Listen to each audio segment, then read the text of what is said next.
Romans chapter 3, Christian Standard Bible, verse 1. So, what advantage does the Jew have, or what is the benefit of circumcision? 2. Considerable in every way. First, they were entrusted with the very words of God. 3. What then? If some were unfaithful, will their unfaithfulness nullify God's faithfulness?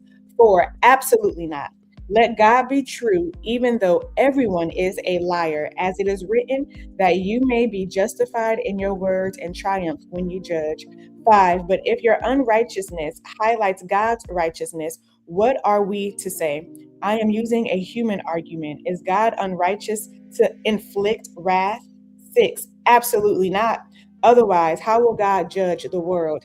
7. But if my lie, God's truth abounds to his glory, why am I also still being judged as a sinner? 8. And why not say, just as some people slanderously claim, we say, let us do what is evil so that good may come. Their condemnation is deserved.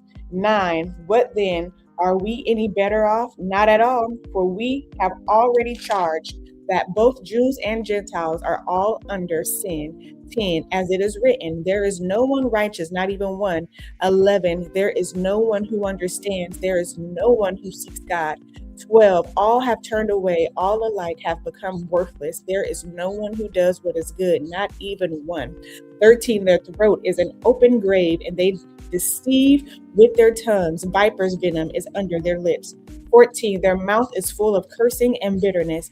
15. Their feet are swift to shed blood.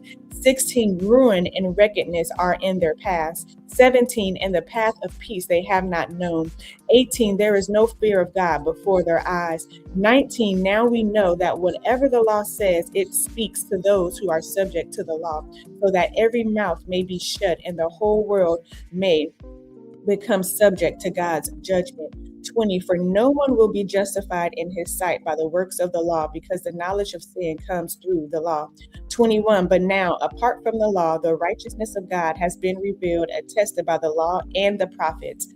22. The righteousness of God is through faith in Jesus Christ to all who believe, since there is no distinction.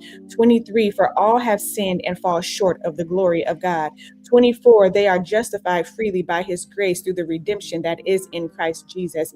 25. God presented him as an atoning sacrifice in his blood received through faith to demonstrate his righteousness, because in his restraint, God passed over the sins previously committed. 26. God presented him to demonstrate his righteousness at the present time, so that he would be righteous and declare righteousness in one who has faith in Jesus. 27. Where then is boasting? It is excluded. By what kind of law? By one of works? No, on the contrary, by a law of faith. 28. For we conclude that a person is justified by faith apart from the works of the law. 25. Or is God the God of Jews only? Is he not the God of Gentiles too? Yes, of Gentiles too. 30. Since there is one God who will justify the circumcised by faith and the uncircumcised through death. 31. Do we then nullify the law through faith? Absolutely not. On the contrary, we uphold the law.